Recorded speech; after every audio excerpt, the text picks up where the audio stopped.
ఒంగోలులో వైసీపీ మహిళా కార్యకర్త ఆత్మహత్య యత్నం చేసింది. ఇటీవలే జిల్లా వైసీపీ ఆఫీసులో దాడికి గురైంది మహిళా కార్యకర్త ప్రసన్న. రాత్రి ఆత్మహత్య యత్నం చేయడంతో రిమ్స్కు తరలించారు. కొందరు నాయకులు వైసీపీ నుంచి దూరం చేస్తున్నారని ప్రసన్న ఆవేదన వ్యక్తం చేసింది. టాబ్లెట్లు మింగుతూ సెల్ఫీ వీడియో తీసుకుని విడుదల చేసింది. ఒంగోలులో వైసీపీ మహిళా కార్యకర్త ఆత్మహత్య యత్నం చేసింది. ఇటీవలే జిల్లా వైసీపీ ఆఫీసులో దాడికి గురైంది మహిళా కార్యకర్త ప్రసన్న. రాత్రి ఆత్మహత్య యత్నం చేయడంతో రిమ్స్కు తరలించారు. కొందరు నాయకులు వైసీపీ నుంచి దూరం చేస్తున్నారని ప్రసన్న ఆవేదన వ్యక్తం చేసింది. టాబ్లెట్లు మింగుతూ సెల్ఫీ వీడియో తీసుకుని విడుదల చేసింది.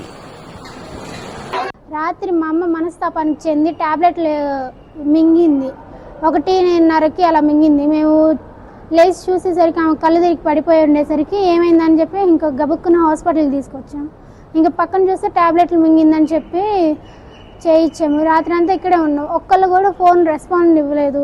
మొన్న పార్టీలో ఏదో గొడవ జరిగిందంట, అది నాకు సరిగ్గా తెలియదు. నేను వీడియో చూశాను.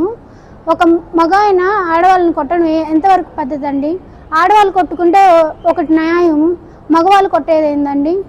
అయినా సరే మా అమ్మని కొట్టారు, ఓకే, కానీ కొట్టిన వాళ్ళకి సపోర్ట్ చేయకుండా అవతల వాళ్ళకి ఎలా సపోర్ట్ చేస్తారండి? శంకర్ గారు మీరే మాట్లాడాలి. రవంకుల్ మీరు కూడా ఒక్కళ్ళు కూడా సమాధానం ఇవ్వలేదు. ఎందుకండి?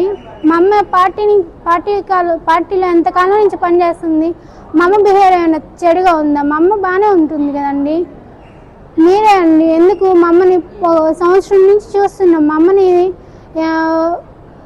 ఇది చెడుగా ప్రచారం చేయడము, రంకులు కట్టడము, అంటగట్టడము ఎంతవరకు న్యాయము? ఇప్పుడు మా అమ్మ లేకపోతే మాకెవరండి వెనక తోడు? ఒంగోలులో వైసీపీ మహిళా కార్యకర్త ఆత్మహత్య యత్నం చేసింది. ఇటీవలే జిల్లా వైసీపీ ఆఫీసులో దాడికి గురైంది మహిళా కార్యకర్త ప్రసన్న.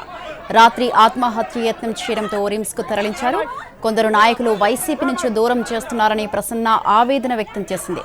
టాబ్లెట్లు మింగుతూ సెల్ఫీ వీడియో తీసుకుని విడుదల చేసింది.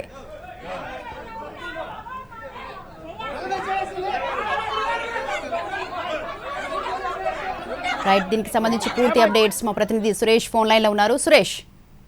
యశ్వతి, ఏదైతే ఒంగోలు వైసీపీ కార్యాలయంలో వైఎస్ఆర్ జయంతి సందర్భంగా చోటు చేసుకున్న ఘటన నేపథ్యంలో ఇద్దరు మహిళలు ఘర్షణకు పాల్పడడం, ఆ తర్వాత పరస్పర కేసులు నమోదు చేసుకోవడంతో పాటు నిన్న రాత్రి ఎవరైతే దాడికి గురైందో ప్రసన్న అనే మహిళ బిల్లలు మింగి ఆత్మహత్య యత్నానికి చేసిన పరిస్థితి అయితే ఉంది.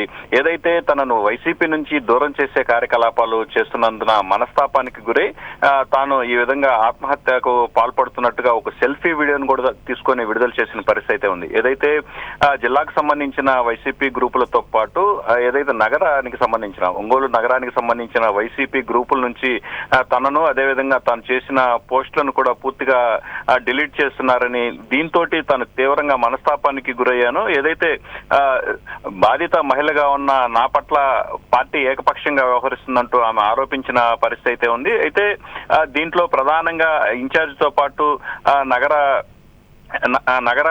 అధ్యక్షుడు కటారి శంకర్ తదితరులపైన కూడా ఆమె విమర్శలు చేసిన పరిస్థితి కనిపిస్తా ఉంది. మొత్తం మీద ఏదైతే వైసీపీకి సంబంధించిన మహిళల ఎపిసోడ్ లో ఇప్పటికే జిల్లా పార్టీ యంత్రాంగం 3-man కమిటీని వేసింది. రేపు ఈ ఘటనకు సంబంధించి 3-man కమిటీ కూడా విచారణ చేపట్టి పార్టీ అధిష్టానానికి నివేదిక ఇవ్వనున్న నేపథ్యంలో తాజాగా ఆమె ఆత్మహత్యాయత్నానికి పాల్పడ్డ ఘటన కూడా జిల్లా వైసీపీ వర్గాల్లో చర్చనీయాంశంగా మారింది. Swathi. Right. Thank you, Suresh. Thanks for the details.